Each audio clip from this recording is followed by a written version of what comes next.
Hey, welcome everybody. This is the Recreating Proposals webinar. We'll get started in just a minute. Just hang tight. We'll get started in just a second here.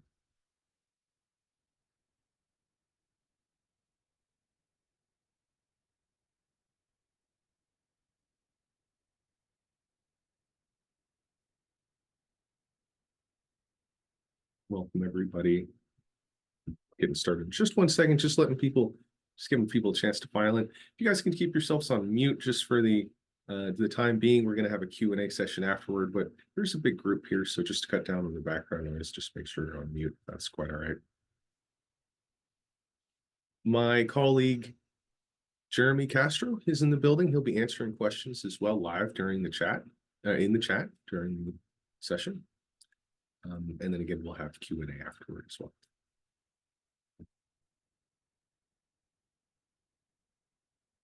Okay, so let's begin. So yeah, this is the Recreating Proposals webinar. I'm your host, Matt Reitzman. My co-host, Jeremy Castro, is in the building as well.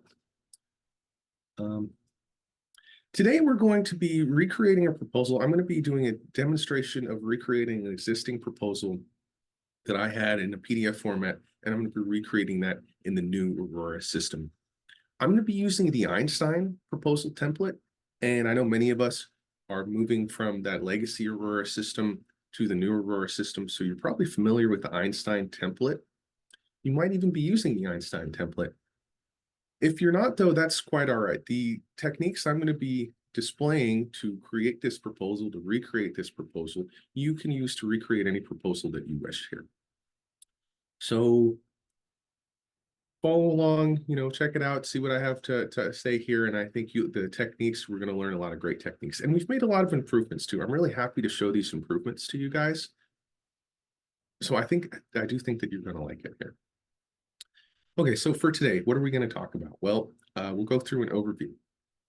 Then we're going to be talking about customizing your proposal. I'm going to be doing a lot of live demonstration on customizing that proposal, recreating this Einstein proposal in Aurora.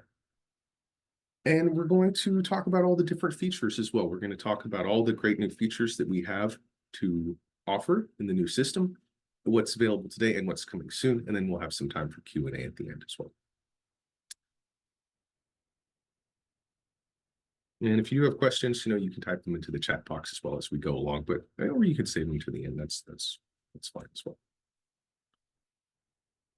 Okay, so a little bit of an introduction before we get started. Our learning objective, as I just mentioned, is we're going to learn methods for recreating an existing proposal experience in our new system. We're also going to learn about key enhancements to our proposal experience, which I'm really excited to talk about. And I'm going to show you some stuff that's just around the corner, some features that are just around the corner as well. What I'm not going to go through today is selling off of sales mode, selling off of the new Aurora system. I'm really going to be focusing on just the mechanics of using the customizing, the editor. If you're interested in learning just more about using the product or selling with sales mode, check out my other webinar. I host it on Thursdays as well, right after this class. And I go through in more detail of selling with Aurora. So I'll send you a link to sign up for that as well. I host this every single Thursday. Now, the suggested audience for today is account administrators, because if you're not an admin level user on your account, then you're not going to be able to make the changes. You're not going to be able to use the editor. But really, anyone who's interested in learning about what the system is capable of will be, this will be an interesting class for you. So even if you're not an admin, that's quite all right. Now, what you'll need to get started here is, first of all, the Chrome browser. We recommend using the Chrome browser. If you're using another browser, you might see some unexpected behavior. If you're watching this, you will want a full-size monitor to follow along, because I'm going to be doing a lot of demonstration. If you're just watching on your phone, that's okay, but you might not get the same experience out of it. I will send you a recording of this afterward, though, so you can watch it again later. Something else that we'll need here is our images that we're going to be uploading and using in our proposal. They need to be on the smaller side. They need to be less than 1 megabyte. However, I will show you some techniques to shrink down your images, to shrink down the file size today. So no worries there. If you've got larger images, I'll show you just how to work with those. It'll be nice and easy. Let's talk some vocabulary here as well. So I mentioned that you got to be an admin user. That's the guy who has or gal who has administrative privileges on the account. If you're not an admin, you might be a team member or a limited team member. Those are some other roles that we have. And let's talk a little bit about sales mode, web proposal, and PDF proposal. So sales mode, this is my live proposal workflow. When I'm selling to a customer at their kitchen table or over a Zoom call or anywhere where I can show them a screen, a tablet, anything like that, then I'm going to be using sales mode. That's my live flow. The web proposal, that's my leave behind asset. And this is just a link that you can text or email to your client, and it's going to look great on any device. So if they want to look at it on their phone, on their computer, it's going to look excellent. And we'll talk more about that a little bit later. And then the PDF proposal, that's just our file version of the web proposal. So if you do want a PDF to print out or email to someone, we still got that for you. I'm going to be talking a little bit about variables as well. Variable, we used to call these placeholders in Legacy Aurora. Now they're called variables. And so this is that dynamic content that you can insert into your proposal, like the homeowner's name or something, and then it just updates like a mail merge field. So it's going to show the homeowner's name or their address or their system size, dynamic content. And I'll be talking about color hex code a little bit as well. Color hex code, this is a little code that you can get that's going to get the exact shade of color that you need in your proposal. And I'm going to actually show you how to go into Legacy and get all the color hex codes from your existing proposal if you want to use that, and transfer that so that it's the exact same shade in the new system.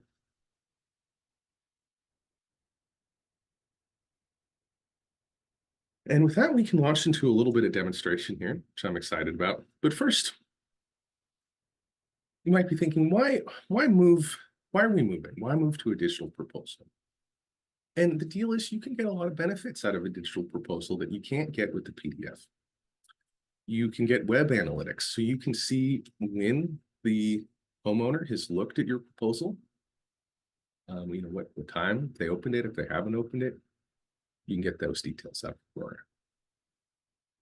The digital proposal is also interactive. The charts and graphs, you can hover your mouse over or tap on it on your phone, and it'll show you different information dynamically. Really powerful digital experience. And it also allows for homeowner action. So right now, the homeowner can actually schedule a follow-up right through the proposal link that you send them, and you'll get an email letting them know that they want to talk to you. And we have more homeowner interactions planned as well. And then also accessibility. I'll send you a link to this later, but our friends at HubSpot had produced a good article talking about how PDF proposals are actually less accessible for those with disabilities for certain reasons. I'll share details on that later on as well, but I thought that was interesting. So that's some of the why here. But with that, I think we can just start with some demonstration here. So here I am, I'm in the new Aurora system, and I'm going to just head over to the far left side of my screen and click on Settings. And we'll scroll down and click on Sales Mode Customization. And if I'm an admin user, this is where I'm able to start customizing my proposal in any way that I see fit. So we'll see here, we have some kind of stock pages that are loaded up here. You won't see your old proposal templates in here. We'll just see a few stock pages. And so we want to start customizing this, making it our own. And there's a lot of ways you can do that. But for today, what I want to do is actually, I have a proposal that I want to recreate. And that is this guy, my Einstein template. Now there's over 8 pages in this template. I don't think we'll be able to get in this short time that we have. I won't be able to recreate every single page in here. However, we'll do a lot of them. And the techniques that you're going to learn will let you recreate every page in the proposal here. So this is really going to teach us how to use this new editor. And yeah, I think you're going to like it a lot. So let's go ahead then and start with our first page. We want to start with this overview page. So I'm going to come up here and add a section. And I have some different options in here. We can kind of talk about some of these options later. Library actually gives me some stock pages that I can start inserting here and start editing. But I don't want to use my stock pages. I just want to start from scratch. So I'm going to start with this guy, the most simple layout, which is a 1-by-1 layout.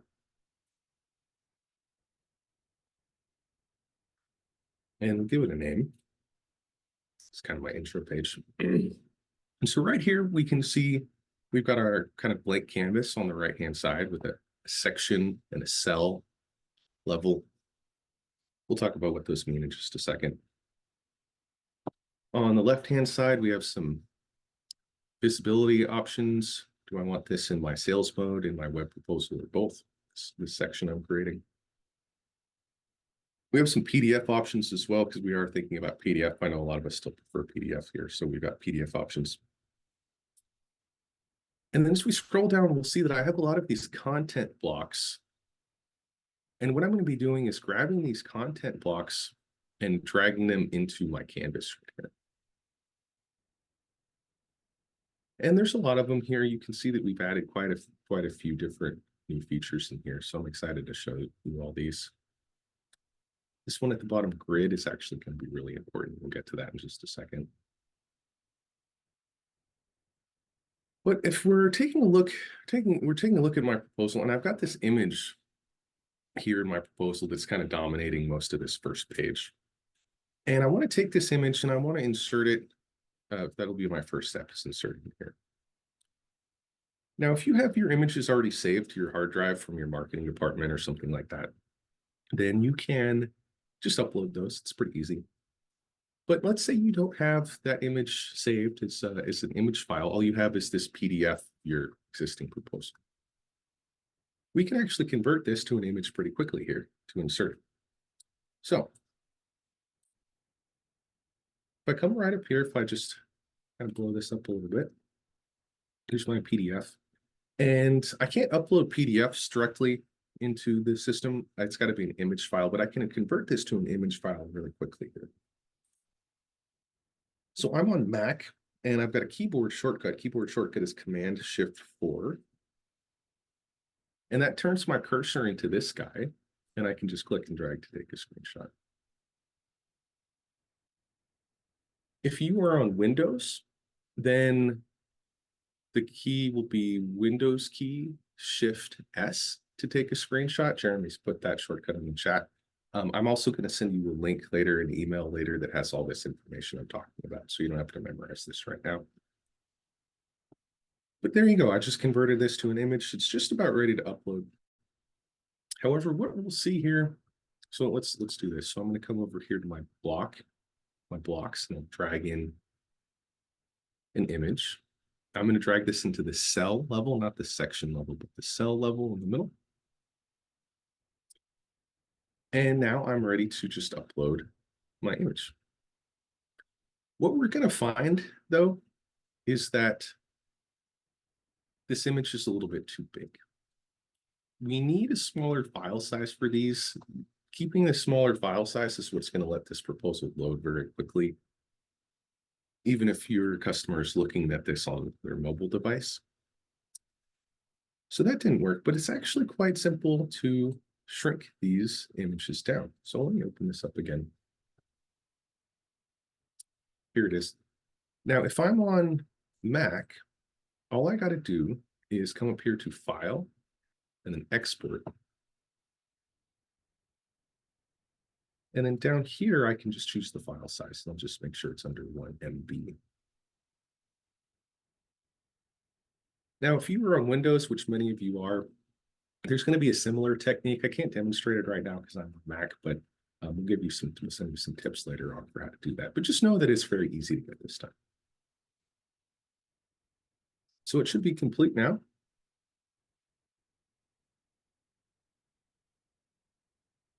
And I can just double click right here, and it's going to upload my image.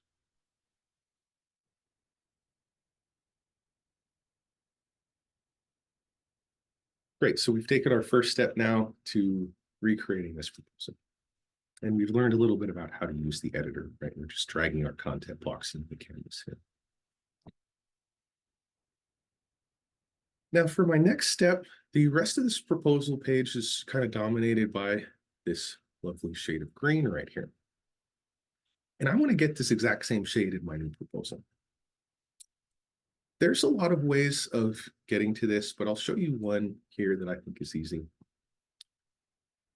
If I open up my legacy Aurora page to the proposal editor, here's my proposal editor. If I just click on this shade in the upper right-hand corner, it's going to show me the color just like this. I can click on this and it reveals this 6-digit little code, 16AB72. That's the code, that's the color hex code that I was talking about earlier that's going to give me the exact same shade that I need. So let's pop back over here. And now we saw the cell. The cell is where I drag my blocks into, but the section is kind of the container for my cells. I'm going to click up here, this gear icon. And when I click it, it changes color, so I know I've selected it. And on the left-hand side, I have some new contextual options here. What I'm interested in today is just changing the background color. So I'll come right over here to color, click right here. And it opens up this modal. And if I click these two arrows down here, this will change. This will give me different options for inserting a color.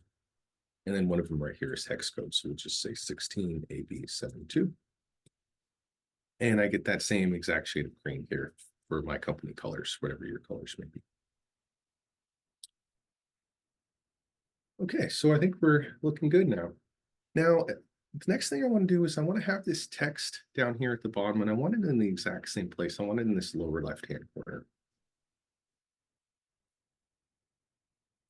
So to do that, we're going to scroll all the way down to this guy, this grid. This grid is going to be very important for us to get the layout that we need as we're working on our proposals. So let's go ahead and let's drag this grid just right down to the bottom underneath the picture. And it gives me a new cell, which I can start dragging content into.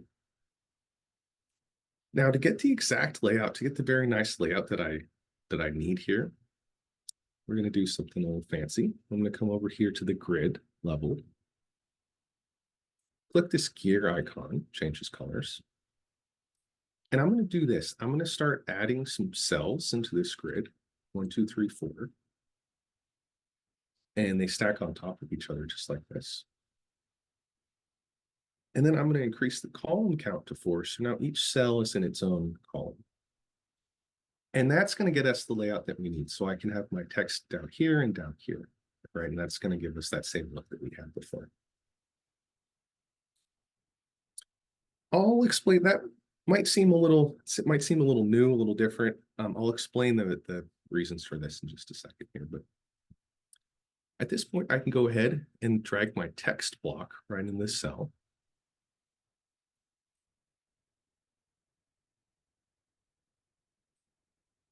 And I can start entering my text right here.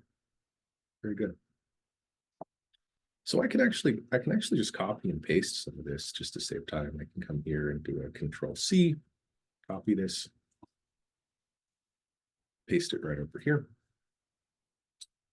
And then we can start editing this text. So we see all the normal text editing options that we are used to here: bold, italics, alignment, color, things like that. So we'll go ahead, we'll make this bold. And then down here, you know, if every proposal was for Sally Solar, then this would be great, but I actually need this content to update dynamically for each customer here. So what we're going to do is actually delete this. And right here, I'm going to start to insert some variables. We were calling these placeholders in the legacy version of Aurora. So if I open this up, I've got a lot of different variables to add. For one, I can just go to homeowner first name.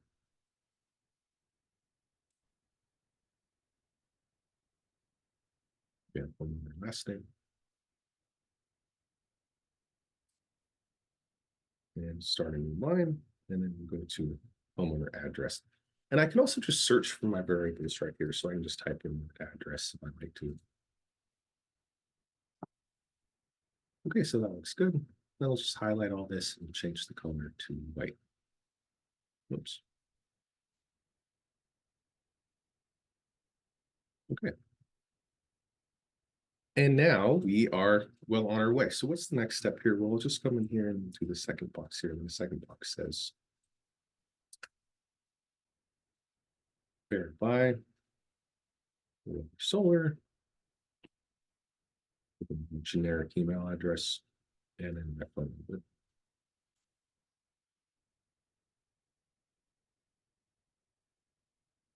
Again, change the color here.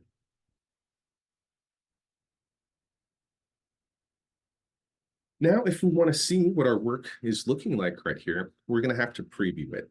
So it's going to look at, this is how it looks in the editor, but how is it going to look when I'm sending it to a customer? Well, to find that out, I'm just going to click right up here to preview. And so this is how my new section is going to look. And it's starting to look quite a bit like what I'm after, which is nice. When I'm done with the preview, I'll just click that again to go back to the editor. Now this looks good. I might want to dial in I might want to kind of adjust this text just a little bit more, add a little bit of padding and margin to it so that it looks a little more, so it looks a little better on the page. So at this point, I actually have some options. I can go to the cell level, or sorry, the grid level here, the cell level, or even the text box level, and I can add margin from any of these. So I'll go to the cell level here, click this gear icon, and then right here, I can actually add padding on the left and right. And give it a small amount of padding for each one of these cells.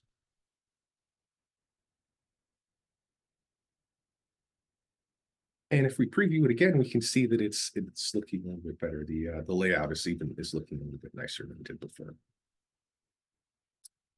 So you can go in and you can play with the padding on the different levels and just kind of work at this until there's no one right way to do it, but you can work at this until you think that things are looking pretty good. Now at this point, so I made that look pretty easy, but at this point, you're probably asking yourself, okay, what is up with these cells? What is up with these grids? Why am I using these? Why is this so much different than before? The reason for this is that oftentimes we're just going to be texting this proposal as a link to our client or emailing it to them. And we want to make sure that this is looking great on any screen size. So using these cells is what gives us the responsive screen size that people are going to be so impressed with. So let me demonstrate that here. If I grab this window and start making it much skinnier, as if I was looking at it on a cell phone, we'll see that the content automatically rearranges itself. The cells automatically rearrange themselves, so it's going to look good on any screen size. So that is the reason behind the cells and the grids and all that. That's why we're having a slightly different technique now for editing our proposals.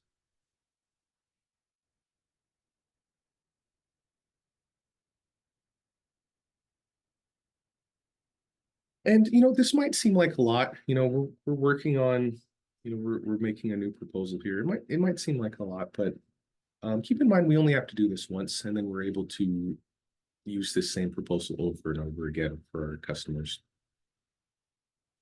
And we'll actually be adding very shortly here, we're actually going to be adding a lot more templates. We have some predefined pages for you to start just to pick up and start editing, so you don't have to start from scratch today. But in the next few weeks, we're actually adding even more templates. We're adding a template that's similar to the Einstein. We're adding a template that's similar to the Beck-Rowe. So all you have to do is just pick that template up and start editing it a little bit to make it your own. But starting from scratch today, like I did, really shows you kind of how to use the editor. So I think that this is valuable, regardless. So this page looks good. If I want to, at this point, I do have some unused cells right here, just this blank space. If I wanted to, I could actually improve this a little bit. I could go ahead and drag an image into this last cell. And then I might just upload my logo right here. we know that we want to have our logo all over the place. So it feels like a very custom branded experience. So if I wanted to, I could just something go just like this. At this point, let's hit done and start on our next section. But before I do that, I'm going to make sure to do this. I'm going to make sure to hit save. I can't actually save in the editor section here. I can only save from this level. So just make sure that when you're all done, go back and hit save. Make sure you're saving early and often. Don't lose it here.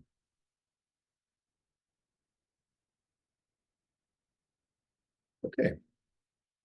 So that page was relatively simple. This page is a little more sophisticated here. We've got a lot of different elements in this page. I think this is going to be on my most kind of sophisticated page that we're building today. And we want to start thinking about this in cells, in grids and in cells again. So I'm going to need to add quite a bit of layout here to get this exact layout that I want to, but we'll be able to create this pretty quickly here. So I'll go ahead, we'll add a new section. And this time I'll start, instead of the 1 by 1, I'll start with the 1 by 2 section.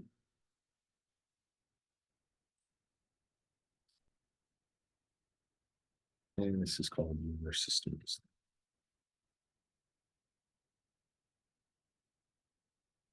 I started with the 1 by 2, so it just preloads me with 2 cells that I can start working with in here. And on the left-hand side, I can review my content blocks. What I'm interested in is just this solar model. And I can have 2 if I want, just to match the same exact look as my old proposal. But really, I only need the 1 here because this is going to be fully interactive. With the PDF proposal, I had to, if I wanted 2 different shots, I had to actually stage these shots before I printed it to PDF so I could get 2 different angles on the house.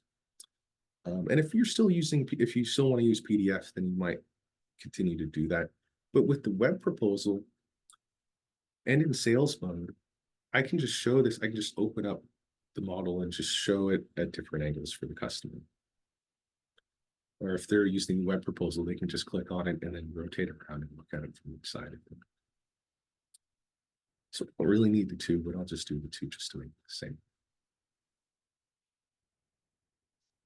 Now, in this right-hand cell, we're going to need to start working on our layout. So I'm actually just going to drag over 3 grids right here. Start working on things. In the top grid, the top cell, we'll just copy over our text to save a little bit of time.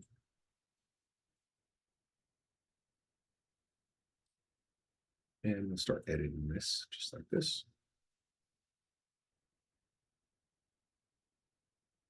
Making things bigger, it's bold. And then I might come right here and change that hex code again to the shade that I am looking for.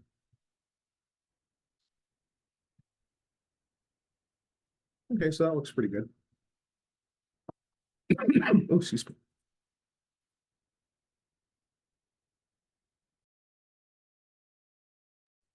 Okay, so next I have this kind of 4 square looking thing. And we're going to go ahead and get that working in here too. So I'm going to come to the grid level once more. We'll click the gear icon and we'll start adding our cells, kind of like we did on the last page. This time I'm just going to use 2 columns. So that's going to give me that 4 square look that I'm after.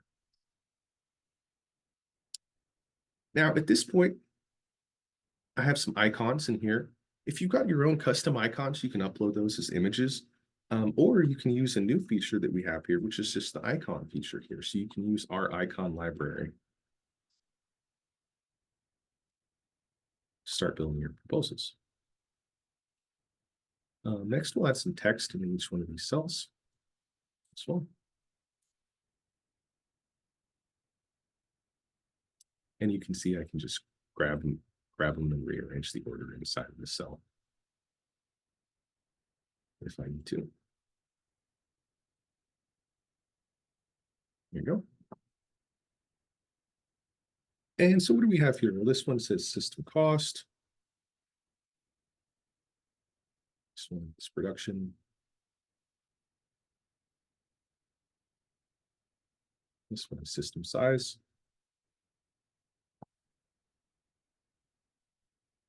And then finally savings. So right here, let's go ahead and insert our variables in this case. So the variable we're looking for right now is actually called price. And I'm going to do price with storage. That way, if my proposal has a battery or if it doesn't have a battery, it's still going to include that total price here. So that's what I recommend right here.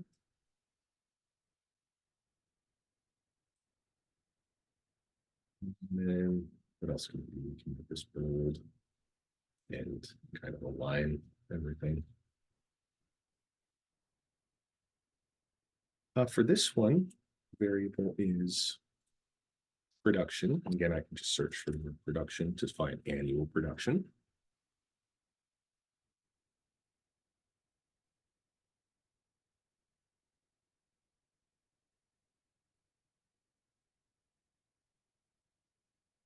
And we'll repeat that step right here. Now, if you're kind of on a smaller monitor like me, I'm just using my little laptop monitor here. Sometimes I find that it actually starts to cut off my options right here, and I can't get to my variable. Quite easy to get around this, actually. If I'm on Chrome, which you should be, then just come up here to the Chrome options, and let's just zoom out a little bit. And that actually gives me a lot of space. That reveals my variable option right here. It looks a little tiny right now, but I'll blow it back up in a second.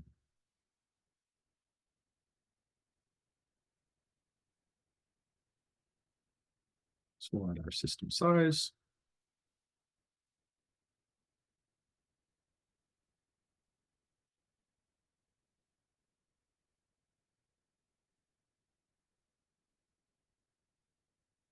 And then the last one here is adding to the savings.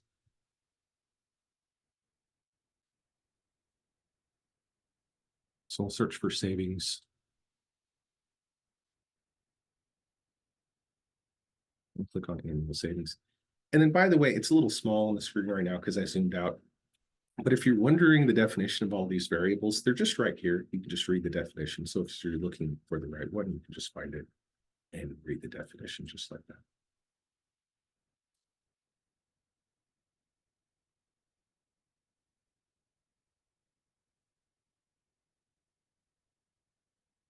Okay. And then let's blow things back up so we can see them again. So that's looking pretty good. Now we can go ahead and let's change our icons in here as well. I can click the gear here and look at my content library here. So right here, we've got system cost. Let's go to the icon library. Right here, it says add icon, but it's actually just the plus symbol. So you can't add your own icons. Instead, if you want to use your own icon, just use the image block instead. But we'll go with the dollar sign.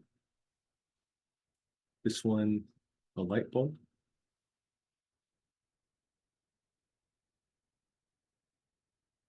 This one, let's use an image of some solar panels.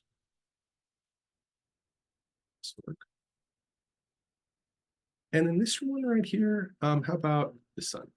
Should look good. Now we're almost done with this area here, but we can see my icons are actually over to the side. It's not what I really need. So if I go to the cell level, I can actually go ahead and click this gear icon and I can align everything here into the center.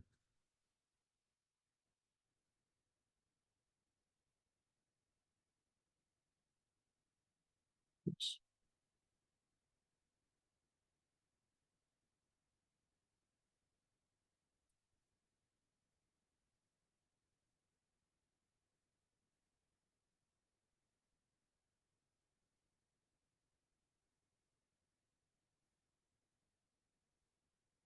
Okay, so I think that's looking really good. Now for the very last section here, I just have this kind of breakdown here. My cost minus my incentives is my net system cost. So we'll just add those in here. I'll get my grid And cells working again, I'll go to the grid level. We'll have two cells, two columns, so things are right next to each other. And I might just copy and paste this text over here just like this. Or adding a text box first. And let's align everything to the right side.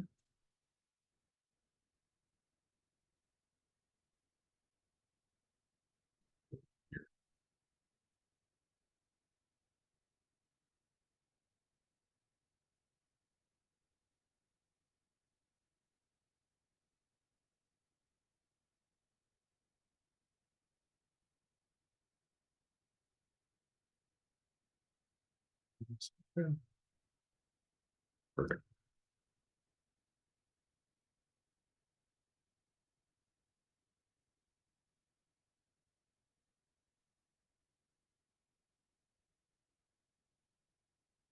Okay, and then on this side, what I'm going to need is a text box once more. And some variables. So again, it looks like I have to shrink myself down. We'll likely be fixing this soon, so that's a little bit easier, so you don't have to bother with the Zoom stuff. But just for the moment, that seems to be the behavior of my screen. So if you run into this like me, you might not run into that. If you run into it like me, just zoom right out. And so what we need is price. Right here, we need incentives. So I've got an incentives file here, total value of incentives. And then finally, net system cost.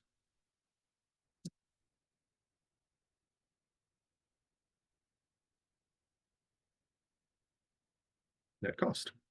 Okay. So now we're pretty much done with our layout. We want to preview it to see how it looks. And what we're going to find is we probably need to add a little bit more padding and space right here to make things look good. But that's fine. There's different ways to add space and padding here. For instance, right here on the grid level, I've got a lot of options here, and I can give this some column gap. And this text starts to spread out as I work on the column gap. Right here, this is a little bit too close to it, to things here. So I can go to the grid level here. And we'll give it a little bit of row gap. Okay, things are starting to look better. And now some of this text is a little too scrunched right now. There's a couple ways to deal with that. You have options again. For one thing, I have this guy spacer. And if I just insert a spacer between things,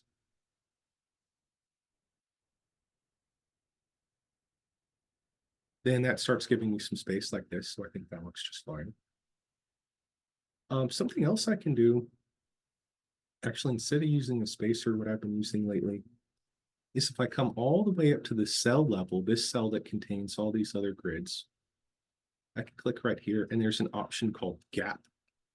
And I can add some gap, and that'll give me gap between each one of these other grids. And then maybe you might use a combination of both. I might use my spacer again time.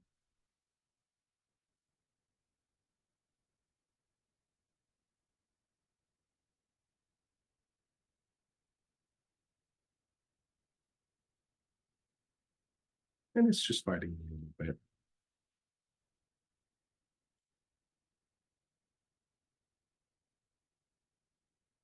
Here. Okay, so I think this is starting to look pretty good. It's starting to look a lot like my page as it existed before.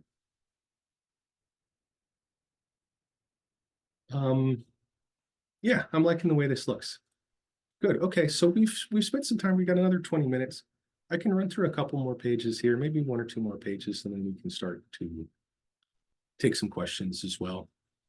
But at this point, we're starting to learn how to think with cells, how to get to that really nice responsive screen size that we had seen before.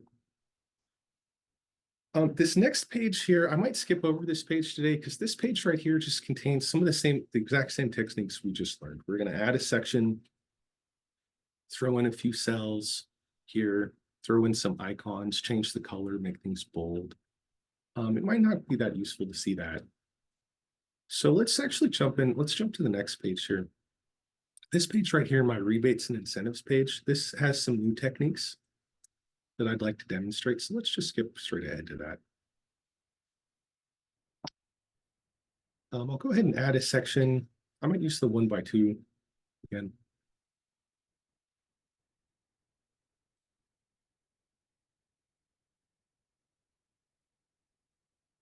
And I've got my 2 cells here. Let's just go ahead and add an image on the right-hand side, just like we had seen before. And I happen to have this image saved ahead of time.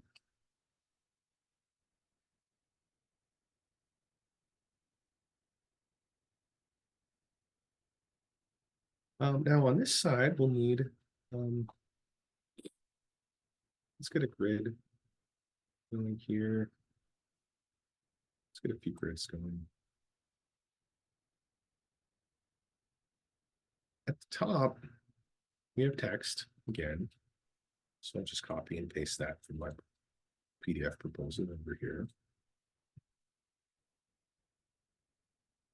Aligning it, making it bold. Changing the text size. You can change the color here one time.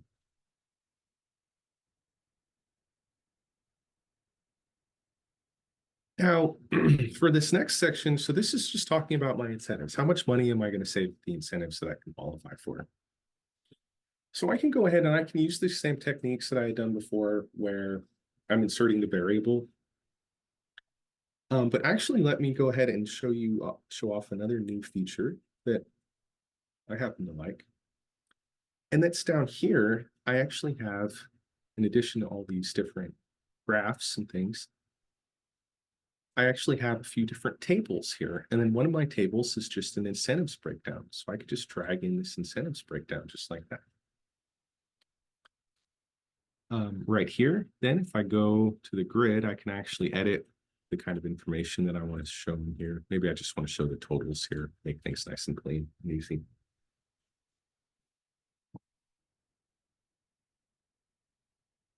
And then right down here at the bottom, we have just a little bit more text here. So it says,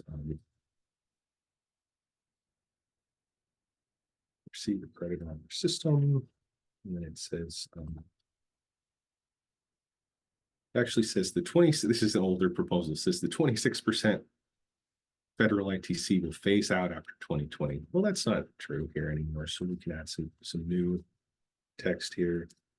Let's say the 30% federal ITC won't last forever. That's true. It'll last a little while, but not forever. Get solar now to take advantage of these discounts.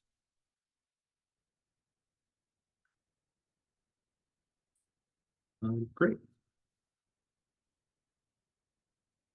Line things, make them bold. And then we'll preview our work. So again, what are we going to need here? We're going to need some padding. We're going to need a little bit of space here. That's no surprise, but it's not too tricky to do. At the grid level, let's give it some top and bottom padding. Top. This one, let's give it padding on the top and on the sides. And let's do something similar for this one. Preview more changes. So that's looking just fine here. I might need some more padding here, actually some more spacers. There's actually one more technique that I could show you here too that that you might find useful. I inserted this image here using the image block on the right-hand side. And so my image is going to want to keep a certain size, the size of the original file. There's actually a different way to do this too. If I come in here, let's just delete this. Right here on the cell level, I can actually add this. We saw how to add background colors. I can actually add a background image at this stage. And we'll see if that changes things for us. I've actually seen that using the background image sometimes can give me a more responsive screen size. So if I preview now, before you can see it was a little bit too long, but if I added this background image, it actually gives me the more responsive screen size to match the rest of the page. So I think that's looking pretty good. And we really went through that pretty quickly here. I think I can show you, I think we have time for one more page. I've got one more technique that you might learn, one or two more techniques that you might like, and we can open it up for any questions. Good, so let's hit done.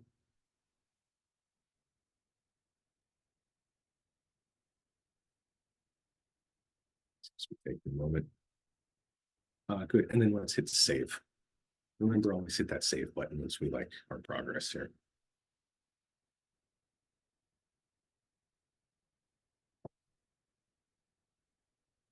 So I think we have time for one more section here before I open it up for questions. Now for this section, there's a couple things we're gonna do. We're actually gonna add some interactive graphs here. We might use our tables again. And then right here, we have an image that is taking up not half of the screen like before, but 1/3 of the screen. So I'm going to show you how to do that too.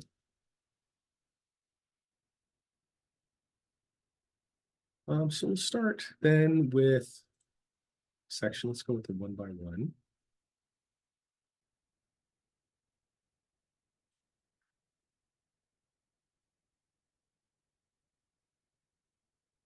Now, I like to go ahead and start with a grid, just like this. And what we need is sort of probably two cells side by side to each other. Like one cell for this and one cell for this information here. So we'll go to the grid level. And let's add two cells now. But let's go ahead and add 3 columns this time. So I have cell here, and a blank space. Now I want the text on my left-hand side to actually stretch across the screen. So to do that, we'll come to the cell level and I'll tell it right here, I can actually say, okay, span over 2 columns. And that's what gives us this lovely 2/3 and 1/3 look right here. Maybe I went kind of quickly through that again. Maybe let's just see that one more time. Let's go ahead and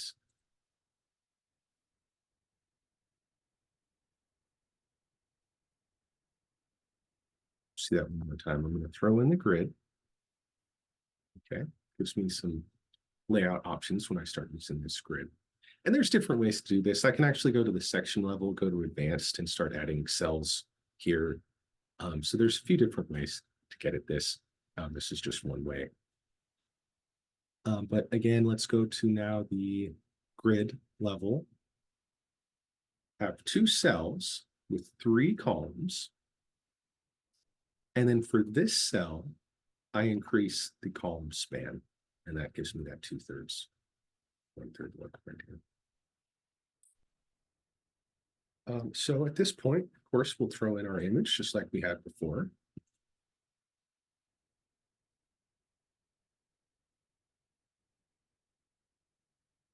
And again, actually, I might actually use this I might actually use the background image now that I think about it. Let me try it just like this, like what I had done before. Or maybe I'll actually go to this cell level and insert this as a background image. As I said, I've been finding that that helps with the responsive screen size a little bit better. You guys can try it out and tell me what you think. It does shrink things down a little bit right here at first until we start adding in some information into this next cell. So at this point, let's think I can even do, I think I can even do it like this. We can add in some different levels here. Getting kind of fancy now.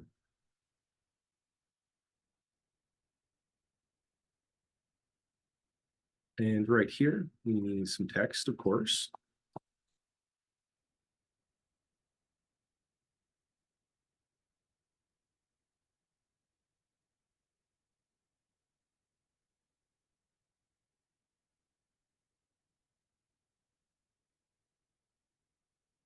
It's bold and green.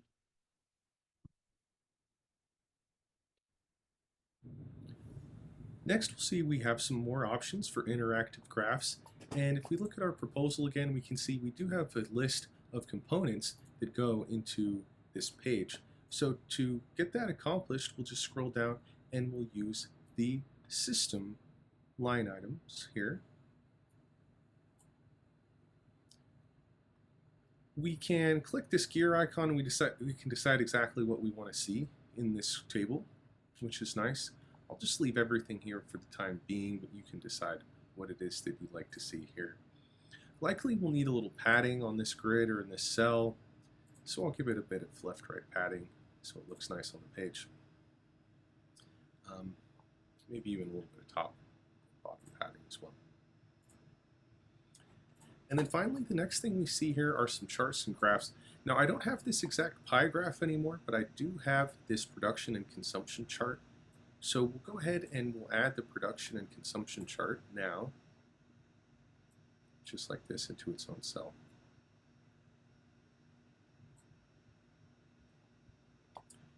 If we preview things now, I think this is looking pretty good. We can continue to dial in the padding. This cell could use some padding on the top and bottom, no doubt. And this table could use some on the left and right, certainly. And we'll preview this again. And I think that we're looking pretty good here. I think this is looking quite a bit like our original and certainly displays a lot of the same information now. So with that, we'll click Done. And we'll click Save one more time. And at this point, we can go ahead and start wrapping things up here. We'll take questions here in just a moment. But there's just a few more slides that I'd like to show you now. And that's about what is coming next here. What else is available and what is coming next? So there are a few features we didn't get a chance to look at today. I'll show you those now, and I'll show you some stuff that's coming soon.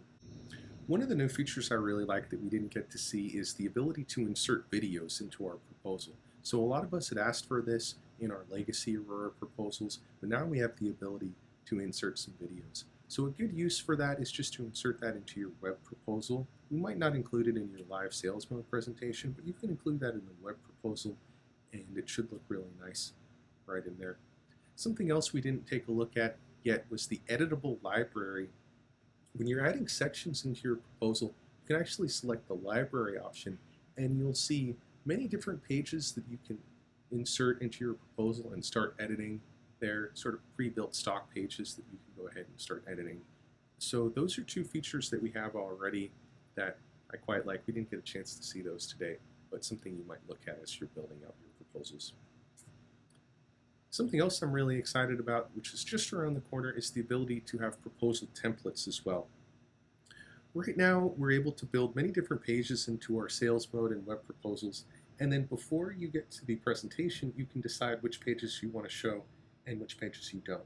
So in that way, you do have a lot of control and a lot of different options for your presentation styles, but we'll actually be improving this even further with pre-configured templates where you can just select a combination of different pages, and those will just automatically insert. You don't have to turn the pages on and off individually here, so that'll be a bit of an improvement. Furthermore, we will have more pre-built templates coming soon. Templates similar to the Becquerel template from the Legacy Aurora or the Einstein template from Legacy Aurora, and you'll be able just to select those, start customizing them, and using them right away. So definitely looking forward to that. Those features are just around the corner here. So with that, we can end our discussion for today. We learned how to recreate existing proposals in the new system. We learned key enhancements to the proposal experience, and we got some sneak peeks at what's just around the corner. So thank you very much for that, and looking forward to taking your questions.